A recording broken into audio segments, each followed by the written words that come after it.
Hello and welcome to pmclounge.com. Today, let's talk about organizational process assets. As always, if you're into reading articles, the first link in the description is going to take you to an article on this topic over at our official website, pmclounge.com. So do check that out. Second link in the description is going to be a playlist of all the videos that we have done on integration management knowledge area. This topic, organizational process assets, is also part of integration management knowledge area itself. This is part of integration management knowledge area because this is where it appears for the first time, because you are going to see OPA as an input in several processes out of integration management knowledge area as well. That being clear, that being said, let's get started. A quick reminder, please do like this video. That seems to be the only way YouTube is going to let you know whenever we upload new content.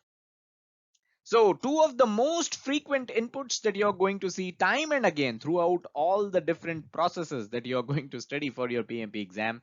The two most frequent inputs are EEF, which is Enterprise Environmental Factors, and OPA, which is Organizational Process Assets. We've already done a video on EEF. Third link in the description will be the direct link to that video. And OPA is something that we are discussing today. Now, OPAs, these are basically assets, and these assets, they contain information about the projects of your organization. For example, a question that these assets can help you answer is, how are projects performed in your organization? How exactly does your organization deliver project or manage a project? Question like this can be answered making use of OPAs. So let's dig a little deeper to understand what OPAs are. All organizations have a certain way of running projects. Remember how we said in the previous slide that OPAs help you answer the question how an organization performs its projects, how an organization delivers its projects. So there could be standards, guidelines, instructions, frameworks, procedures, templates that can be used across the organization to run their projects, to manage and deliver their projects. And these standards, guidelines, instructions, templates, all these are typically stored in a knowledge base or a digital library so that they can be used across different projects. And that is why stuff like these are known as an asset, because these assets can be used across multiple projects. Let's say you have templates that are created for different types of contracts. So every project that is going to have a certain contract can make use of such templates. And these templates are an asset to the organization, right? And this is how an organization delivers a project. They always use a certain template. There are certain standards, there are certain instructions to do certain kind of testing, there are certain frameworks that the organization may follow, there are guidelines around how testing should be performed or how coding should be done, right? So all organizations are going to have these assets, and these assets are going to help them run their projects. And how do they run their projects? They make use of these OPAs. A quick reminder, if you are new to the world of project management, check out our free 1.5 hour training session, pmclounge.com/pm101, your gateway to the world of project management. All right, let's talk about lessons learned document. And why do we want to talk about it? The reason for that is pretty simple. This is the most important organizational process asset that your organization can have, or at least one of the most important OPAs that your organization is going to possess. Now, what do we do? What is this document all about? So after every project, you as in the project manager, so you as the project manager, you work with the project team and you document everything that the team has learned through the course of the entire project. Now these learning experiences, they could be positive or negative. Now you have a document where you have basically jotted down all the experiences of the entire project team, be it positive, be it negative. This document can then be used by future project teams and future project managers on their future projects, and they can in turn update this document as well. So I hope now you see the point how this document becomes so critical to the organization. This is one of the most important assets that the organization is going to possess. Now this is also going to ensure that same mistakes are not repeated because they would be documented, and if the project team and the project manager go over the lessons learned document, they are definitely not going to repeat same mistakes. And that is why this valuable historical information is such an important and critical asset to every organization.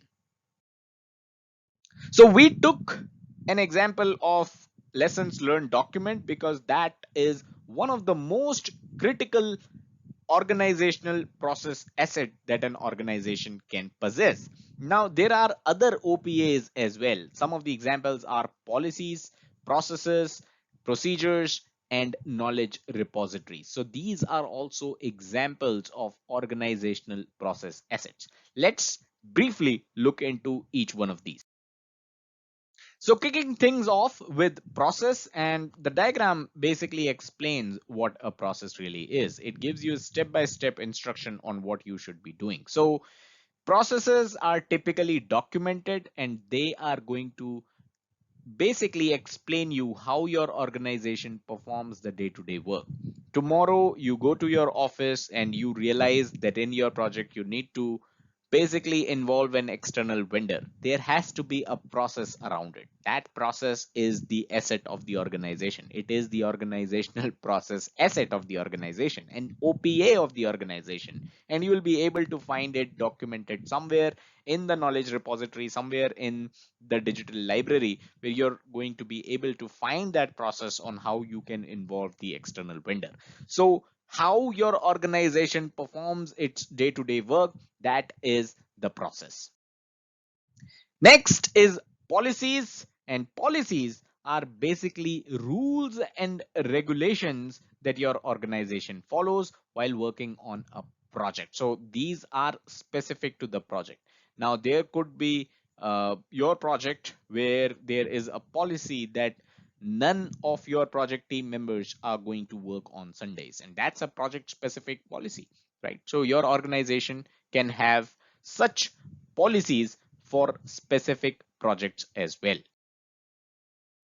Let's talk about procedures, and procedures are not much different than policies. These are also documented, and this category includes all tangible reusable assets that project teams can make use of. And some example of procedures are, let's say, templates, vendor or supplier lists, guidance related to change control or finance control, and documentation or procedure related to estimations. So I hope these examples are giving you a fair idea of what we are talking about when we say procedures. So if there are specific templates that you need to fill out when you need to, let's say, engage an external vendor, you can make use of these tangible assets, these templates, and engage with the external vendor. Right now, who are you going to engage with? There could be supplier lists. If you, let's say, need some stationary items for your project,